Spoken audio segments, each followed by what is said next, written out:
BUS522 Presentation Skills, Tips and Tricks for Succeeding. My name is Steph Bennett. I'm a Learning Development Tutor in the Hub. Today's aims: to develop an understanding of presentation skills and techniques to apply to an upcoming assessment. We will look at breaking down the brief, structure, academic style, delivery, and some tips for moving forward. Breaking down the brief. What, why, so what? The format is a presentation based on an artifact. The weighting is 100%, so you're being graded on the entire delivery of this presentation. The task description. Head to that on your brief and have a read of it. The big picture umbrella topic is corporate social responsibility and sustainability. So everything in your presentation, every idea you cover, every argument that you have should tie back into that big picture topic. The angle or the lens that you're looking at the big picture topic from, Lincoln Bishop as an organisation, and theoretical perspectives from the literature on your reading list and any wider literature that you explore. Instruction. So what are you being instructed to do? You're being instructed to demonstrate, discuss, critically analyse and critically assess. We'll look at what those words and phrases mean in just a moment. The time limit is 15 minutes, but fortunately you have the plus and minus 10%. So you've got a little bit of a safety net if you go under or over. And your module outcomes. There are 3. And they can become a little mini checklist that you can tick off as you finish a presentation script or presentation bullets to ensure you have met the brief. The first is to demonstrate a critical understanding of CSR and sustainability within organisational contexts, and yours will be Lincoln Bishop. The second, to critically assess the enablers, the constraints and the barriers to CSR. So who is enabling it to happen, or what is enabling it to happen, and who or what is preventing it from happening? And finally, this is quite a chunky module outcome. Critically analyse the global challenges facing global citizens. So what are we facing worldwide? Take conscious action at a local level to propose a strategy that's going to be a Lincoln Bishop strategy to lead, implement and gain ongoing stakeholder commitment to CSR and sustainability within Lincoln Bishop. Because we know we can't do it by ourselves, we've got to get everybody on board. And overall, here are the little things that I picked up on as a checklist. We need to discuss CSR, we need to discuss sustainability. It needs to be applied to an organisational context, which we have Lincoln Bishop. We need to look at enablers or barriers and challenges. We need to look at a strategy for CSR and sustainability. And we need to focus on gaining and sustaining stakeholder commitment.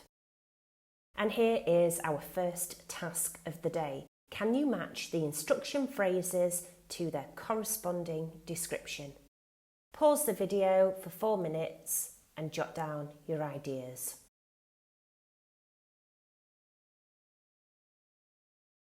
Did you get it right? Critically assess is weighing up to what extent something is true, including relevant research as well as counter-arguments, and concluding by stating how far you agree with the original idea. Demonstration, showing how with examples to illustrate. Critical analysis is about taking a big picture topic and breaking down the information into smaller subtopics to explain what's significant about them. You can use phrases like this suggests or this demonstrates, and then clearly explain what the information tells you about the topic and why it's important. And discuss is about debating, using reasoning, supported by evidence, to make cases for and against. You're going to then arrive at a conclusion by stating which side you find most convincing. You can use these as a checklist also, just to make sure that you have critically assessed, demonstrated, critically analysed and discussed before you deliver your presentation. Structure, it's all about finding that flow. Much like the written assignments you've done in the past. A presentation needs a beginning, a middle and an end. And in this case, an introduction, a main body, a conclusion, and you're going to need a reference list for the sources you're drawing on. Less is more on your PowerPoint.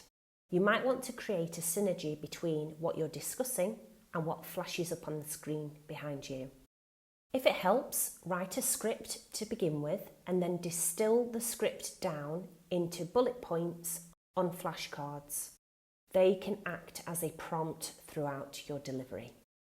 What follows is a draft script example, and it's by no means definitive.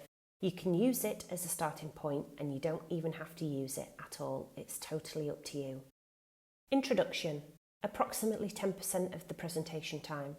You can introduce yourself, you can introduce the focus of the presentation, and in this part you might want to describe and explain what CSR and sustainability are, and underpin with literature to lay the foundations for those listening to you.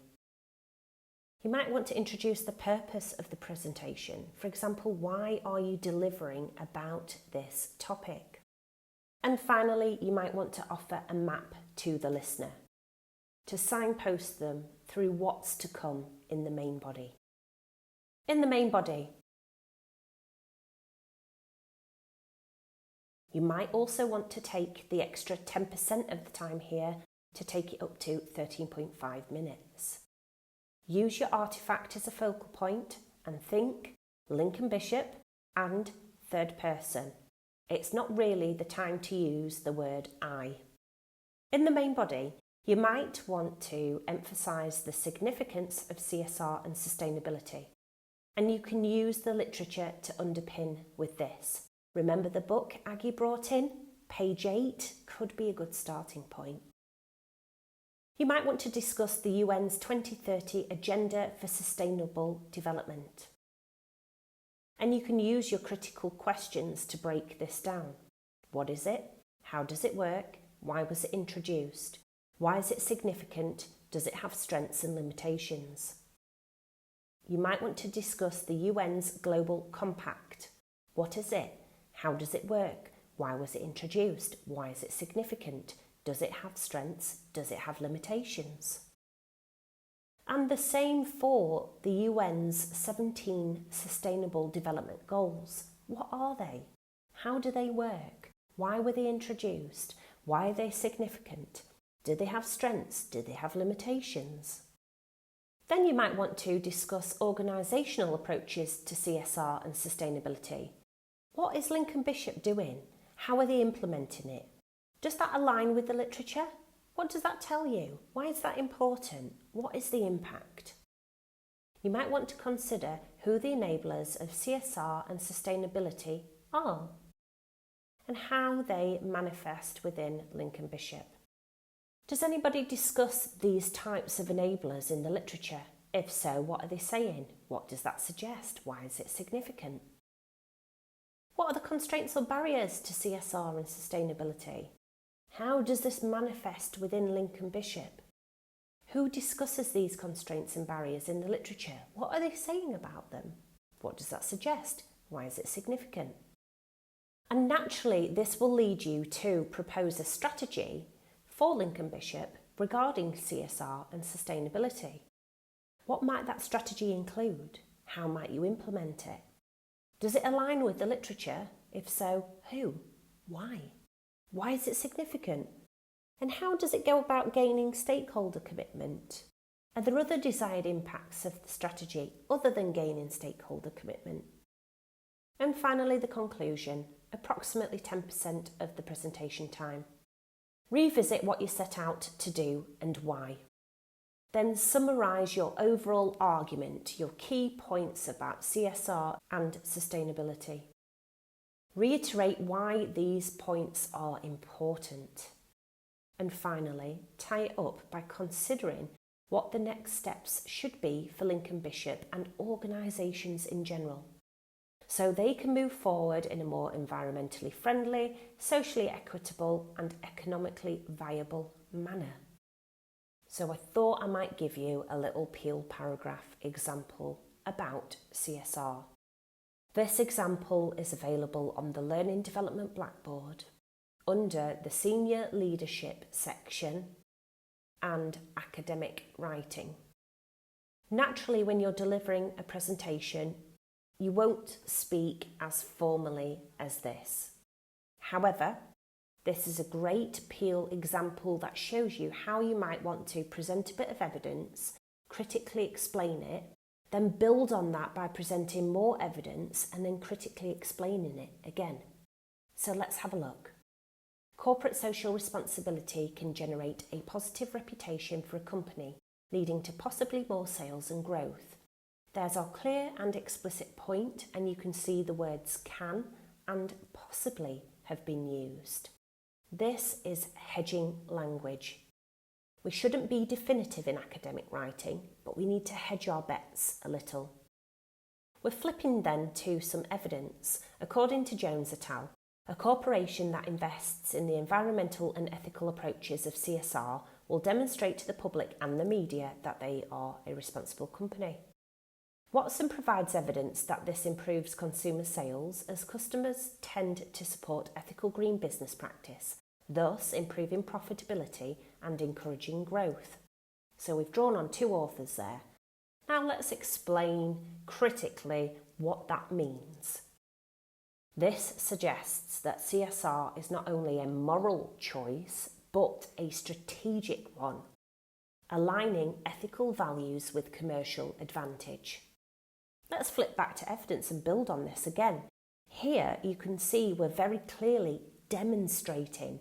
We're using an example to illustrate what we've just said above. For example, a yogurt company called Yeo Valley has been investing in making its products organic, creating fully recyclable packaging and reducing its CO2 output.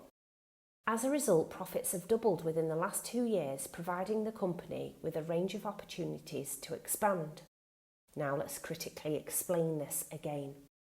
This case highlights how CSR, when integrated into core business practices, can lead to tangible growth and strengthen consumer trust. It's alluding to the idea of if you integrate it wholly into who you are as an organisation, not just tagging it on, the customers can see that and they'll buy into that. And then we're going to tie everything up at the end. And you can see this link sentence comes full circle from the point. It almost says the exact same thing as the point. Overall, the evidence seems to suggest that investing in CSR can improve brand image and productivity. And again, you can see hedging language has been used because nothing is definite. It seems to suggest. So you might not deliver as formally as this peel paragraph presents, but it gives you a good idea of where you can go within your presentation. Academic style. As you are presenting, keep in mind unity and cohesion. Unity is getting to the point and sticking to the point. Unfortunately, with 15 minutes, there's not time to go off on a tangent. And cohesion is about the logical flow of ideas from start to finish, each idea building on the one before it. In terms of your delivery, make it clear and concise, so short and sweet and understandable. We need to gauge what you're discussing. Academic presentations straddle the formal and informal. So definitely try and avoid colloquialisms and slang, but try not to be too formal. Make it personable. Use your body language to connect with the audience if you can. Or simplify the language or explain things thoroughly to get the audience on board. Contractions. Ask your tutor if it's okay to use contractions like can't, don't, won't. What you might find is that even though you try and avoid contractions, the odd one might slip out here and there. Definitely avoid but, because, and at the start of sentences, because that will start to go more into the informal. You can say the author in the sentence, or you can flash them on the screen. So you could say, Barnett suggests that, or it has been suggested that, and have Barnett flash up behind you. Use signposting language. You might find the word thus is a little bit too formal for a presentation, but for example and therefore are a little less formal. If you feel like you're saying for example too often, you can use the phrase for instance. And avoid deadwood because you've got limited time. So words like really and very might take up extra time. Try and take them out. Why say something in 20 words if you can say it in 10? And some performance tips then. Diction. Pronounce the starts and ends of your words. T's, S's, P's, B's. These are the sounds that the audience need to hear to gauge what you're saying. Intonation, that's about the rise and the fall of your voice. It's about straying from or steering clear of the monotone. It's about the musicality in your voice, how you express different words. It helps you to add emphasis to certain phrases and words also. Think about your dynamics in the room that you're in. Take a deep breath, feel that support coming from the diaphragm and push that sound outwards. Think about the speed of delivery. There will be moments where you want to slow down to emphasise things, or even pause for thought to allow the audience to absorb what you've said. There might also be moments where you speed up the delivery to get the information across. Think about your body language. You can use your hands to draw in the audience, you can walk about to draw in the audience, you can stare at them or kind of look towards them to draw them in. But equally, if you're not comfortable with that, you can stay in one spot. Just place your arms by your side, look up, look towards the back, have a focus point if you don't feel comfortable looking at the audience. As long as your stance remains open, you will get people on board with you. Finding that flow then. Let's do an exercise. If you were presenting each of these, which would get the higher marks and why? Think about the sentence structure here. Pause the video for a few minutes and jot down your ideas.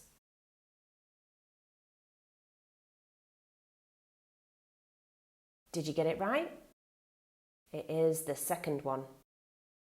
The first one is what we call a run-on sentence. It has no full stops in it, so it becomes very difficult to breathe, to deliver, and it becomes difficult for the audience to absorb what you have said. The second one is a more viable choice. There are 3 full stops in this that allow the audience to gauge what you've just delivered. Don't try and sound too academic, just be super clear. This is too over the top. It's overly flowery language, and essentially the audience may switch off having to listen to this because they can't get on your level. But now that we're here, do you know what this is? Did you get it right? It is Simply Having a Wonderful Christmas Time by Paul McCartney. So no, we're not going for that. And we've got an extra cross there to solidify the fact that we're definitely not going for that. Finally then, moving forward, rehearse. If you're quite anxious about presenting, rehearsal will store the delivery as habits in your muscle memory. Nerves are absolutely natural. If you can do, take a few deep breaths. Even if they're not as deep as you would like them to be, because it will help to deliver oxygen to slow the heart rate and slow the mind. Like I mentioned in the session, if you can, focus on something, count something before you get up to deliver. Do something to distract your mind. Your audience are your peers and tutors, they support you. And remember, if you look at the rubric, you're actually being marked more on the content, up to 75% more on the content than the performance, which comes under quality of communication. And speak with your tutor if you have specific concerns. And some helpful nuggets, there is a section on the Learning Development Blackboard about presentations that you can head to. If you need sentence starters, head to Academic Phrase Bank. If you need support with writing Peel paragraphs, you can head to Scribber. And finally, if you need a refresher on APA 7th referencing, head to the Academic Integrity Guide Blackboard. And here is my email if you have any questions or suggestions. Thanks for being with me today.